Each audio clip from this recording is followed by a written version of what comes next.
இந்த வேதத்தை மட்டும் நீங்க கையில் எடுத்து ஞானம் உள்ளவர்களா மாறலனா அடுத்த தலைமுறை காப்பாற்ற முடியாது.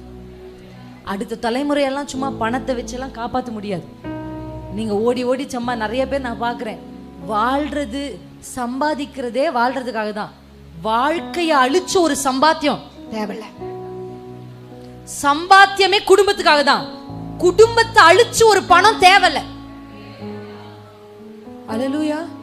சவுத் தமிழ்நாடு புரியணும். இத பணம் சம்பாதிக்கணும், ஆனா வாழ்க்கையை அழிச்சு பிள்ளைய கெடுத்து பிள்ளைய குட்டிச்சவர் ஆக்கி ஒரு பணம் தேவையில்லைன்றனா தேவையில்ல. பண ஆசை, பண மோகம், நகை ஆசை, நகை மோகம், நில ஆசை, நிலை மோகம், இதெல்லாம் இயேசு கிறிஸ்துவுக்குள்ள சாம்பல் ஆகணும், சாம்பல் ஆகணும். அல்லேலூயா. நான் இன்றைக்கு பார்க்கிறேன், குடும்பத்தை பிரிச்சு பணம் சம்பாதிக்கணுமா? பிள்ளைகளை ஒத்தையில விட்டு பணம் சம்பாதிக்கணுமா?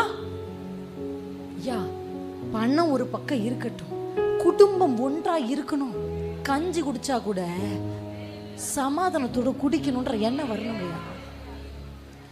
அல்லேலூயா.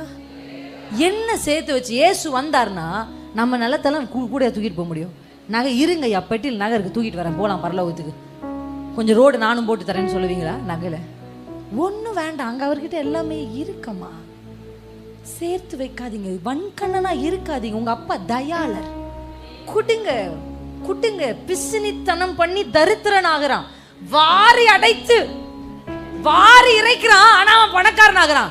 பிசினித்தனம் பண்றவன் தரித்திரன் ஆகிறான்.